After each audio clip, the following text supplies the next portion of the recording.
விஜய் கட்சியிலிருந்து தாவேகா சார்பாக இன்றைக்கு வந்து கண்டன ஆர்ப்பாட்டம் வந்து நடத்தி இருக்கிறாங்க. ஒரு நிமிஷம், ஏன் எப்ப பார்த்தாலும் விஜய் பத்தி தான் பேசுவீங்களா? நாட்டுல எவ்வளவு பிரச்சனை இருக்கு, லா அண்ட் ஆர்டர் இஷ்யூ இருக்கு, கொலை கொள்ளை அத்தனை விஷயம் நடந்துட்டு இருக்கு. அதை பத்தியும் பேசுங்க. விஜய் தாவேகா இதை பத்தி மட்டுமே பேசிட்டு இருக்காதீங்க. கண்டிப்பா எல்லாமே பேசணும். சட்ட ஒழுங்கு பிரச்சனைகளா இருக்கட்டும், மற்ற கட்சிகளில் நடக்கக்கூடிய விஷயங்கள், அன்றாட என்னென்ன டெவலப்மெண்ட்ஸ் வந்து அரசியல்லையும் சரி, சினிமாவில் கூட என்னென்ன நடக்குதோ எல்லாமே நம்ம பேசிட்டு தான் இருக்கோம். திமுக, அதிமுக, பாஜகன்னு எல்லா கட்சிகளோட இதையும் பேசிட்டு தான் இருக்கோம். மற்ற வீடியோகளையும் பார்த்துட்டு நம்ம சப்ஸ்கிரைபர்ஸ் வந்து கமெண்ட் பண்ணுங்க. ஏன்னா இதை பற்றி மட்டுமே வந்து பேசணும் அப்படின்றது கண்டிப்பா கிடையாது.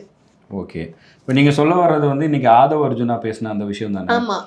தாவேகா வந்து ஒரு ஆர்ப்பாட்டம் நடத்துகிறாங்க. உண்மையிலேயே ஒரு ஆர்ப்பாட்டம் தமிழக அரசின் தவறுகளை சுட்டி காட்டுவதற்காக ஒரு எதிர்கட்சியாக செய்கிறதுல தப்பே கிடையாது. ஆனால் என்ன ஒரு பாயிண்ட் இப்போ வர ஆரம்பிச்சிருச்சு அப்படின்னா, நீங்கள் நடத்தின ஆர்ப்பாட்டத்துக்கும் ரஜினிகாந்துக்கும் என்ன சம்மந்தம்? அவர் பாட்டுக்கு சிவனேன்னு 2020 சொல்லிட்டாரு, நான் அரசியலுக்கு வரப்போகிறதில்ல. அதுக்கு காரணம் வந்து அப்போ கோவிட் வந்து பெரிய அளவுக்கு இருந்துச்சு. என்னால் வந்து என்னுடைய ரசிகர்கள் பாதிக்கப்பட்டு பொருளாதார ரீதியாக அவங்கள நான் நடுத்தெருவில் நிறுத்த விரும்புகிறேன்னு சொல்லி அது போய் 5 வருஷம் ஆயிடுச்சு. இன்னைக்கு வந்து அவரை மிரட்டி வந்து அரசியலுக்கு வரவிடாமல் தடுத்துட்டாங்கன்னு ஆதவ அர்ஜுனா பேசினது ரஜினி ரசிகர்களை கொதிக்க வச்சிருக்கு. ஆனால் நம்ம சொல்ல வர இந்த வீடியோவோட டிஸ்கஷன் என்ன அப்படின்னா, இப்போ இதோட நிற்கலை. இதுக்கு முன்னாடி பார்த்தீங்க அப்படின்னா கோயம்புத்தூரில் நடந்த அந்த பூத் கமிட்டி மாநாட்டில் மக்கள் நீதி மையத்தை பற்றி ஆதவ அர்ஜுனா பேசியிருப்பார். அது வந்து மக்கள் நீதி மையத்தை வந்து சீண்டுன மாதிரி ஆயிடுச்சு. அவங்க ஒரு 2 நாள் 3 நாள் வந்து தாவேக்காவை திட்டிக்கிட்டே இருந்தாங்க. சமீபத்தில் தாவேகா செய்தி தொடர்பாளர் ஒருத்தர் வந்து அஜித்தோட கம்பேர் பண்ணி பேசியிருப்பார். பாருங்க, இவர் அரசியலுக்கு வந்திருக்காரு, அவர்லாம் கார் ரேஸ் ஓட்ட போயிட்டார் அப்படின்னு. அப்போ வந்து என்னன்னா, நீங்கள் அரசியலுக்கு போங்க, ரைட்டு, அதுக்காக நாங்கள் கார் ரேஸ் ஓட்ட போகக்கூடாதா, எங்களை எதுக்கு சீன்றீங்கன்னு சொல்லி அஜித் ரசிகர்கள் டென்ஷன் ஆனாங்க. இப்போது திமுகவை எதிர்க்கிறதும் பிஜேபியை எதிர்க்கிறதும் இன்னைக்கு ஒரு அரசியல் கட்சியாக உண்மையிலே வந்து அதுதான் பண்ண முடியும். இங்கே இவங்க ஆளுங்கட்சி, அவங்க ஆளுங்கட்சி, அதை நீங்கள் கேள்வி கேட்கலாம். இல்லை ஆட்சியில் இருந்த அதிமுகவை கேள்வி கேட்கலாம். அதை விட்டுட்டு தேவையில்லாமல் வேற ட்ராக் எடுக்கிறாங்களோ அப்படின்ற ஒரு கேள்வி வருது. கண்டிப்பா வந்து இப்போ நடிகர் கட்சி ஆரம்பிச்சிட்டாரு, ஸோ நடிகர் வந்து எல்லாம் பண்ணிட்டாரு அப்படின்னு இன்னும் அந்த நடிகர் பார்வையில இருந்து இன்னும் யாரும் வெளியே வரவே இல்லை அப்படின்ற மாதிரி தான் பார்க்க முடியுது. ஏன்னா இப்போ அரசியலுக்கு வந்துட்டாங்க, அரசியல் தலைவர்களை ஒப்பிடாம இன்னும் சினிமாக்காரங்களையே ஒப்பிட்டு பேசிட்டு இருக்காங்க அப்படின்ற ஒரு நம்ம பார்வை பார்க்கும்போது இன்னும் ரசிகர்களாவே தான் இருக்காங்க. இன்னும் யாரும் தொண்டை நான் மாறல அப்படின்ற ஒரு பார்க்கறது அப்படிதான் இருக்குது. ஏன்னா நம்ம ரசிகர்களுமே வந்து வீடியோஸாக இருக்கட்டும், சோஷியல் மீடியாவில் அவங்க வந்து ஷேர் பண்ணுற ஒவ்வொரு வீடியோஸுமே வந்து இப்போ பார்த்தீங்களா எல்லாருமே வந்து குடும்பமாக இருக்காங்க, எல்லாருமே அவங்களோட பேஷனை நோக்கி போகிறாங்க. இப்போ வந்து இப்போ வர்றேன்னு சொல்லிட்டு வரமாட்டாங்க, அவங்களெல்லாம் பெருமைப்படுத்தி பேசுறீங்க. இப்போ ஒரு மனுஷன் வந்துட்டாருப்பா, அவங்கள யாராவது பற்றி பேசுங்க அப்படின்ற மாதிரி அவங்க வந்து ரொம்பவே மிகைப்படுத்தி ரொம்பவே பெருமைப்படுத்தி பேசுகிற மாதிரி தான் இருக்குது. இப்போ சூர்யா அவர்கள் அவங்களோட ஜோதிகாவோட மும்பையில் போய் செட்டில் ஆயிட்டாங்க. அஜித் அவர்கள் வந்து அவங்களோட பேஷன் நோக்கி போயிட்டாரு. ஸோ வந்து ரஜினி அவர்கள் வந்து வர்றேன்னு சொல்லிட்டு ரொம்பவே ஏமாத்திட்டு இருக்காரு. ஸோ இப்போ வந்து விஜய் வந்துட்டாரு. ஸோ விஜய் வந்து ரொம்பவே பெருமைப்படுத்தி தான் இன்னும் பார்த்துட்டு இருக்காங்க. ஸோ அதே மாதிரி இந்த சினிமாக்காரங்களோட ஒப்பிட்டு பார்க்கும்போது இவரும் ஒரு சினிமாக்காரன் தான். நான் வந்து அரசியல் பார்க்குற மாதிரி இருக்கு. இன்னும் வந்து வெளியே வரலையோ, இன்னும் சினிமால இருந்து வெளியே வரலையோ அப்படின்ற ஒரு பார்வை தான் இன்னும் இருக்கு. இப்போ திமுகவை பொறுத்த வரைக்கும் வந்து ஸ்டாலின் அவர்களை சமீபத்தில் எல்லா தலைவர்களும் இல்லை அவருடைய அரசியல் நகர்வுகள் எல்லாத்தையும் பார்க்கும்பொழுது எல்லாத்தையும் அரவணைச்சு கொண்டு போகக்கூடிய ஒரு தலைவராக இருக்கிறாரு. தனக்கு எதிரியாவே இருந்தாலும் அவர்களையும் வந்து அரவணைச்சு போகக்கூடிய ஒரு இடத்துல ஸ்டாலின் இருக்கிறாரு. இவர் வந்து ஒரு லீடராக வந்து பார்க்க முடியுது அப்படின்ற அந்த ஒரு பெர்ஸ்பெக்டிவை ஸ்டாலின் அவர்களை நோக்கி வைக்கும் பொழுது இங்கே நம்மளுக்கு வர வேண்டிய வாக்குகள் எல்லாத்தையும் வந்து உரண்டை இழுத்தே, அதாவது சண்டை இழுத்தே வந்து வரவே வேணாம் அப்படின்ற மாதிரி அஜித் ரசிகர்களா நீங்களும் எனக்கு வேண்டாம், ரஜினி ரசிகர்களா வேண்டாம் அப்படின்னு, கமல் ரசிகர்களா அவங்களும் வேண்டாம். இப்போ எல்லாமே வந்து இப்போ விஜய் அவர்களை பொறுத்த வரைக்கும் எல்லா சமுதாய மக்கள் எல்லா விதமான எந்த லெவலில் அப்பர் கிளாஸாக இருக்கட்டும், உழைக்கும் மக்களாக இருக்கட்டும், எல்லா இடங்கள்லையுமே அவருக்கான வாக்கு வங்கி ஓப்பன் பண்ணி வச்சிருக்கிறாரு அப்படின்றதா விஜய்க்கு இருக்கக்கூடிய பெரிய ப்ளஸ்ஸே. ஸோ எல்லா இடத்துலையுமே மற்றவர்களுக்கான ரசிகர்களும் இருப்பாங்க. எல்லாத்தையும் வந்து சிறுமைப்படுத்தி பேசுறதோ இல்லை அப்படி பண்ணி பேசும்பொழுது எல்லா ரசிகர்களும் அதை பர்சனலாக எடுத்து அந்த ஒரு அவங்க வாக்களிக்கிறது தவறுறதுக்கான வாய்ப்புகளும் இருக்கு. அதை வந்து தாவேக்காவே ஏற்படுத்துறாங்க. ஆதவ அர்ஜுனா அவர்களா இருக்கட்டும், இப்போ ஃபெலிக்ஸ் அவர்களா இருக்கட்டும், விஜய் அவர்கள் அதை பேசல அப்படின்றது நம்மளுக்கு தெரியுது. இருந்தாலும் ஆதவ அர்ஜுனா அவர்கள் டிவிக்கு ரெப்ரசன்டேட்டிவா பேசும்பொழுது அந்த இடத்துல வந்து மற்ற ரசிகர்களினுடைய மனம் கோணதான் செய்யும். இப்போ நீங்க கோட் படம் பார்த்தீங்களா? அதுக்கு முன்னாடி இப்போ நீங்கள்லாம் 2K கிட்ஸு, நான் 90s கிட்ஸ்னால சொல்கிறேன். நாங்கள்லாம் எப்படி வளர்ந்தோம் அப்படின்னா, விஜய் படத்தில் இல்லை விஜயோட பாட்டில் ஒரு விஷயம் வந்து அஜித்தை சீன்ற மாதிரி வரும். உடனே அஜித்தோட படத்தில் ஒரு பாட்டில் இல்லை ஒரு டைலாக்ல வரும், சும்மா தலெல்லாம் இங்கே சுற்றிட்டு இருக்கக்கூடாதுன்னு சொல்கிறது. ஒரு பாட்டில் வந்து அஜித்தை கலாய்க்கிற மாதிரி வைக்கிறது, இல்லை அங்கன்னா விஜயை வந்து சீன்ற மாதிரி ஏதோ ஒரு டைலாக், இப்படி வந்து இருந்துக்கிட்டே இருக்கும். ஏற்றி விடவோ தந்தையும் இல்லை, தாங்கிக் கொள்ள தாய்மொழி இல்லை, என்னை நானே, இப்படிலாம் வந்துட்டே இருந்துச்சு. இப்படி பார்த்து தான் நாங்கள் வளர்ந்தோம். விஜய் அஜித்துக்குள்ள அந்த ஒரு ரைவல்ரின்றது ஃபேன்ஸுக்குள்ள அப்படி தான் வந்துச்சு. ஆனால் கோட் படத்தில் நீங்கள் பார்த்தீங்கன்னா அதெல்லாம் கம்ப்ளீட்டாக உடைக்கிற மாதிரி விஜய் பண்ணியிருப்பார். ஈவன் கோட் படத்தில் அதே மாதிரி அதுக்கு முன்னாடி மாஸ்டர் ஆடியோ லான்ச்சில் வந்து நண்பர் அஜித் மாதிரி நான் கோட் போட்டு வந்திருக்கேன்னு சொன்னது. கோட் படத்தோட கிளைமேக்ஸில் வந்து உனக்கு பிடிச்சது உன்னுடைய ஃபேவரட்டான ஆக்டர் யாருன்னு கேட்கும்போது தலை அப்படின்னு சொன்னது. அந்த மாதிரி நிறைய இடங்கள்ல வந்து ரெஃபரன்ஸ் வச்சிருப்பாங்க. அந்த படத்துலயே வந்து சூர்யா யாரெல்லாம் ப்ராமினென்ட் ஆக்ட்ரஸ் இருக்காங்களோ எல்லாரோட ரெஃபரன்ஸ் இருக்கும். என்ன ஐடியா அப்படின்னா, யாருமே எந்த நடிகருடைய ரசிகர்களும் இல்லை எந்த நடிகரும் எனக்கு வந்து இனிமே எதிரி கிடையாது, நான் வேற ஒரு இடத்துக்கு போறேன். அதுதான் அந்த படத்துலயும் சொல்லியிருப்பாரு. துப்பாக்கியை பிடிங்க சிவா, அந்த சிவகார்த்திகேயனை வந்து நீங்க வேற ஒரு வேலைக்கு போறீங்க, சிம்பாலிக்கா அதை கன்வே பண்ணியிருப்பாங்க. ஸோ விஜய் வந்து அப்படி ஒரு எஃபர்ட்டை போடுறாரு. என்னுடைய ரசிகர்கள் வந்து இனிமே அந்த சண்டைக்குள்ள போயிடக்கூடாது, மற்ற ரசிகர்களும் என்னை எதிரியா பாத்திரக்கூடாது, நம்ம வந்து அரசியலுக்கு போறதுக்கு முன்னாடி இதை சரி பண்ணிட்டு போவோம்னு அதை சரி பண்ணிட்டு இங்க வராரு. அவர் பக்காவா ரெடி பண்ணி வச்சுட்டு வராரு. ஆனா அவர் கட்டிட்டு இருக்கிற கோட்டையை வந்து செங்கலா உடைக்கிற வேலையை யாரு பாக்குறாருன்னா அவருக்கு கூட இருக்கிறவங்க தான். உனக்கு ஆபத்து பிரச்சனை வெளியில இருந்து இல்லப்பா, உன் கூட இருக்கிறவங்க கூட இருந்தேன்னு சொல்லுவாங்கல்ல, அந்த மாதிரி ஆயிட்டு இருக்கோன்னு தோணுது. ஆனா இது ஒரு வகையில பாசிட்டிவா நான் இதை எப்படி பாக்குறேன் அப்படின்னு பாத்தீங்கன்னா, விஜய் அப்படின்ற ஒரு பிராண்ட், அவர் தான் அந்த கட்சியோட முகமே அப்படின்றது. அவரை நம்பிதான் எல்லாருமே இருந்துட்டு இருக்காங்க. அடிப்படை தொண்டர்கள் வரைக்குமே அவருக்காகத்தான் வந்து ஓட்டு போட போறாங்க. அவரும் அதை தான் சொல்றாரு. எல்லா இடத்துலயும் 232 இடங்கள்லயுமே வந்து நாங்க தான் அப்படின்றத, நான் தான் போட்டி போட போறேன் அப்படின்றத வந்து அவரே சொல்றாரு. சோ இப்போ ஆதவ அர்ஜுனாவா இருக்கட்டும், புஷி ஆனந்தா இருக்கட்டும், அருண்ராஜ் அவர்கள்ட்டும் யாராவது ஏதாவது பேசினாலுமே இந்த நெகட்டிவிட்டின்னு ஒரு கட்சிக்கு வந்து எப்பவுமே இருக்கும். திமுகவுக்கு ஒரு நெகட்டிவிட்டி இருக்கும், அதிமுகவுக்கு ஒரு நெகட்டிவிட்டி இருக்கும். அது எல்லாமே வந்து டைரக்டா வந்து இந்த தலைமையையும் வந்து நோக்கி போகக்கூடியதுதான். இப்போ திமுக ஒரு விமர்சனம் வச்சாங்கன்னா, கே நேரு வந்து ஏதோ பேசுறாரு, இல்ல பொன்முடி ஏதாவது பேசினாரு, அது தலைமையும் சேர்ந்து தான் அந்த நெகட்டிவிட்டி போகும். ஆனா விஜய் அவருக்கு ஒரு பிளஸ் என்ன அப்படின்னு பாத்தீங்கன்னா, அருண்ராஜ் வச்சாலும் சரி, புஷியானந்த் பேசினாலும் சரி, அந்த நெகட்டிவிட்டி எதுவுமே விஜய் அவர்கள் கிட்ட போக மாட்டேங்குது. எல்லா நெகட்டிவ் கமெண்ட்ஸும் கோபம் யாரு மேல இருக்குன்னா, இவர் தானே பேசினாரு, விஜய் பேசல அப்படின்ற எண்ணம் வந்து இருக்கு. எப்பவுமே வந்து இப்போ ஆதவ அர்ஜுனா ஒரு நெகட்டிவா பேசியிருக்காரு. இப்போ ரஜினி ரசிகர்கள் வந்து இப்படி ரஜினி பத்தி இப்படி பேசும்போது ரசிகர்களுக்கு ஆட்டோமேட்டிக்கா கோபம் வரதான் செய்யும். ஆனா அந்த கோபம் வந்து விஜயை நோக்கி போறதை விட நேரா ஆதவ அர்ஜுனா தான் போகுது.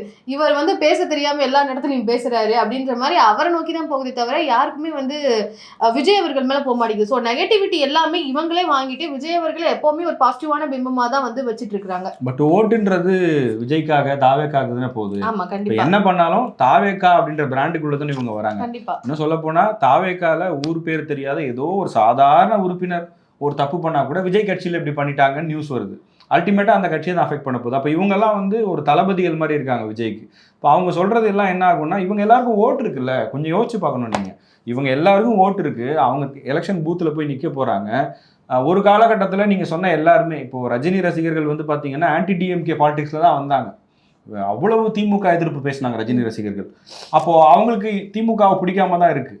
ஸோ அவங்கள கூட உங்கள் பக்கம் கொண்டு வரதுக்கு ஒரு வாய்ப்பு இருக்குல்ல. நீங்களே என்ன பண்ணுறீங்கன்னா அவங்கள எங்கள் பக்கம் வராதிங்க, வேற பக்கம் தள்ளி விடுறீங்க. கமல் கட்சி ஆரம்பிக்கப்பட்டதும் ஆன்டி டிஎம்கே தான், அதையும் நீங்கள் வந்து இன்னொரு பக்கம் கொண்டு போய் விடுறீங்க. அஜித் வந்து கலைஞர் இருக்கும்போதே அந்த மேடையில் எதிர்த்து நின்று பேசினவர். ஸோ அவங்களுக்கும் அந்த மாதிரி ஒரு மென்டாலிட்டி இருக்கும். நீங்க அவங்களையும் என்ன பண்றீங்கன்னா நீங்களாவே கொண்டு போய் வேற பக்கம் தள்ளுறீங்க.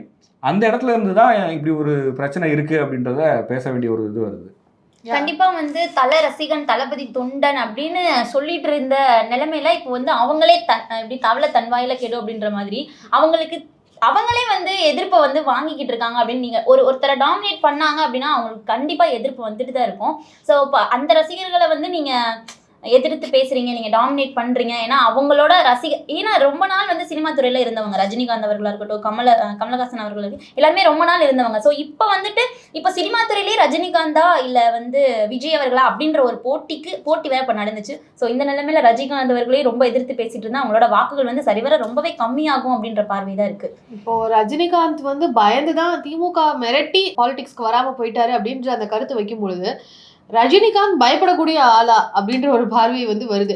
ஜெயலலிதா அவர்கள் இருந்தப்போவே வந்து நிறைய பேர் வந்து பேச வந்து பயப்படுவாங்க. அமைச்சர்கள் எல்லாம் வந்து அப்படியே இப்ப கூட அந்த வீடியோஸ் எல்லாம் ரொம்ப வைரலா இருக்கக்கூடிய வீடியோஸ் தான். அப்படியே கையை கட்டி இருப்பாங்க, அவங்க அப்படியே நடந்து போவாங்க. அந்த மாதிரியான ஒரு சினாரியோ தான் இருந்துட்டு இருந்தது. கலைஞர் அவர்கள் ஜெயலலிதா அவர்கள் 2 ஆளுமைகளும் இருக்கும் பொழுது சினிமா துறையில இருக்கிற யாருமே பேச வந்து தயங்குனாங்க அப்படின்ற அந்த ஒரு பார்வை இருந்தது. குறிப்பா அந்த டைம் அப்படிப்பட்ட ஆளுமைகளை எதிர்த்து பேசின ஒருவராக, நேரடியாக எதிர்த்து பேசின ஒருவராக இருக்கிறது தான் ரஜினி அவர்கள். ஜெயலலிதா அவர்களை ரொம்ப விமர்சனம் பண்ண ஒரு நடிகர் அப்படின்னா அது ரஜினி அவர்கள் மட்டும்தான் இப்ப வரைக்கும் இருக்கக்கூடிய ஒரு ஆள். அப்படி இருக்கிற பட்சத்துல அவரை மிரட்டி கட்சி பாலிடிக்ஸ்க்கு வரவிடாம பண்ணாங்க அப்படின்னு சொன்னா அது வந்து யாரா இருந்தாலும் குறிப்பா ரஜினி ரசிகர்களுக்கு மிகப்பெரிய கோபத்தை தான் ஏற்படுத்தும். இந்த இடத்துல அவரை விமர்சிக்க வேண்டிய அவசியம் அப்படின்றது கிடையவே கிடையாது. அவருடைய பெயர் எடுக்க வேண்டிய அவசியமும் இல்லை. இப்போ குறிப்பா பாலிடிக்ஸ்லயே வந்து விசிகேவில் வந்து 20 பேர் தான் இருக்காங்கன்னு சொல்றதா இருக்கட்டும், இப்படி எல்லா இடத்துலயுமே வந்து எங்கேயாச்சும் வந்து கோபத்தை ஏற்படுத்துற மாதிரியே வந்து ஆதவர்ஜுன் அவர்கள் பேசுறாரோ அப்படின்ற ஒரு பார்வை இருக்கு. இதை சரி செய்ய வேண்டிய பொறுப்பு அப்படின்றது விஜய் அவர்களுக்கு தான் இருக்கு. இன்கேஸ் இது அவருடைய நாலேஜ்ல தான் நடந்துச்சு அப்படின்னா இது தொடரும் பொழுது நம்ம அவருக்கு தெரிஞ்சுதான் இது நடக்குதுன்னு தான் எடுத்துக்க முடியும். கண்டிப்பா கட்சி ஆரம்பிக்கும் போது சொல்லிட்டு இருந்த ஒரு கருத்து என்னன்னா வந்து யாரையும் நாங்க குறை சொல்ல வரல, நாங்க சரி பண்ண வந்திருக்கோம் அப்படின்னா வந்து டீசன்ட் பாலிடிக்ஸ்னு சொன்னாங்க, டிக்னிஃபைடு அட்டாக்னு சொன்னாங்க அப்படின்னு சொன்னாங்க. பட் ஆனா இப்போ வந்து வைக்கிற பாலிடிக்ஸா இருக்கட்டும், இப்போ வைக்கிற பேசுற கருத்தா இருக்கட்டும், எல்லாமே ரொம்பவே வந்து கருத்துக்கள் ரொம்ப மோசமா தான் போயிட்டு இருக்கு. ஒருத்தவங்கள டாமினேட் பண்ணி தான் நீங்க உயரணும் அப்படின்னா கண்டிப்பா அது வந்து உயர முடியாது. ஸோ சில கருத்துக்களை சேஞ்ச் பண்ணிக்கிட்டாங்க. நம்ம என்ன பண்ண போறோம் அப்படின்றத வந்து மக்கள்கிட்ட போய் உறுதியா சொன்னாங்க அப்படின்னா அவங்களோட கருத்துக்கள் போய் சேர்றதுக்கான சான்சஸ் அதிகமாக இருக்குது. இப்போ பாருங்க, விஜய் வந்து திமுகவை இப்படி ஒரு அட்டாக் பண்ணி ஒரு கொஷின் பண்ணுறாரு. எதிர்கட்சியான அதிமுக கூட பல நேரங்களில் திமுக எதிர்ப்பு சரியாக பண்ணுறன்ற விமர்சனங்கள் வந்திருக்கு. அப்படிப்பட்ட ஒரு இடத்துல விஜய் வந்து கட்சி தொடங்கின 2 வருஷத்துல இவ்வளவு அட்டாக் பண்ணுறாரு டிஎம்கேவை அப்படின்னு அவரை பாராட்டினவங்க நிறைய பேர் இருக்காங்க, நானே பார்த்துருக்கேன். ஒரு கம்பீரமான தோற்றம் இருக்குது. திமுக தில்லா எதிர்க்கிறாரு, ஒரு ஆளுங்கட்சி இவ்வளோ தில்லா எதிர்க்கிறாரு. அதே நேரத்தில் அவர் பிஜேபி எதிர்ப்பு பண்ணலை அப்படின்ற விமர்சனமும் இருக்குது. ஆனால் இப்போ ரஜினியை பற்றி இவங்க பேசினதுனால என்ன ஆகும்னா, ஜெயலலிதா அவர்களை ரஜினியை எப்படி எதிர்த்தாருங்கிறதுக்கு நிறைய உதாரணங்கள் இருக்குங்க. ஜெயலலிதா வந்து ஒரு ப்ரெஷர் கிரியேட் பண்ணாங்கன்னு ஒரு சூழல் உருவாகும் போது அப்படி ஒரு குற்றச்சாட்டு இருந்துச்சு இல்லையா? அந்த நேரத்தில் விஜய் ஒரு வீடியோ போட்டாருன்னு சொல்லி இப்போ அதெல்லாம் எடுத்து போட ஆரம்பிச்சிருக்காங்க. அந்த சூழ்நிலை வேற. அதை வச்சு விஜயை சிறுமைப்படுத்த வேண்டிய அவசியமும் கூட இல்லை. ஆனால் நீங்கள் தேவையில்லாமல் ரஜினியை போய் டச் பண்ணும்போது இப்போ அவங்க அந்த வீடியோஸ் எடுத்து ரீசர்க்குலேட் பண்ணுறாங்க. நீங்கள் அந்த பழைய வீடியோஸ்ன்னு சொல்லும் போது ஒரு நிகழ்வு கூட நான் வந்து கேள்விப்பட்டிருக்கேன். ஒரு எப்போவுமே வந்து பிரதமரோ இல்லை சீஃப் மினிஸ்டரோ வந்து வராங்க அப்படின்னா அந்த இடத்துல வந்து டேக் டைவர்ஷன் அப்படின்னு சொல்லி பொதுமக்களுக்கு வந்து பொதுமக்கள் டிராஃபிக்லையும் தலைவர்கள் வந்து எந்த ஒரு டிராஃபிக்கும் இல்லாமல் போகிறதுக்காக டிராஃபிக் வந்து வேலை செய்வாங்க போலீஸ்லாம் அப்படின்ற மாதிரி. அப்போது முதலமைச்சராக இருந்து ஜெயலலிதா அவர்கள் வரும் பொழுது என்னடா இது இவ்வளோ டிராஃபிக் இருக்கு அப்படின்ற மாதிரி ரஜினி அவர்கள் வந்து அந்த சாலையில போகும்போது அவர் முதலமைச்சர் வராங்க, அதனாலதான் டிராபிக்கா இருக்குன்னு தெரிஞ்ச உடனே அவர் ரொம்ப நேரமா வெயிட் பண்ணி கடுப்பாகி டக்குன்னு இறங்கி கடைக்கு போயிட்டாரு. அது இன்னும் டிராபிக்கை ஏற்படுத்தி முதலமைச்சருக்கு வந்து அது இடையூறா மாறிடுச்சு அப்படின்ற மாதிரி நான் வந்து இந்த செய்திகளை வந்து கேள்விப்பட்டிருக்கேன். ஏன்னா அந்த காலகட்டத்தில் நான் ரொம்ப சின்ன பொண்ணா இருந்ததுனால எனக்கு அதை நான் நேரடியாக பார்த்தது கிடையாது. ஆனால் அந்த செய்திகளை நான் கேள்விப்பட்டிருக்கேன். இப்படி நேரடியாக எதிர்க்கக்கூடிய ஒரு நபர் எதனால வந்து திமுக மிரட்டி அரசியலுக்கு வர வேண்டான்னு போறதுக்கான எந்த ஒரு அவசியமும் கிடையாது. இப்படி தவறான ஒரு விஷயத்த வந்து சொல்றாரோ அப்படின்றதுதான் அடிப்படையில பார்க்கும் பொழுது ஒரு லேமேனா பார்த்தா கூட அப்படிதான் வந்து தோணும். கண்டிப்பா அப்போ ரஜினி என்ன சொல்லி அரசியலை விட்டு ஒதுங்கினாருங்கிற அந்த லெட்டர் பேட் இப்போ வைரல் ஆகுது, அவரோட லெட்டர்.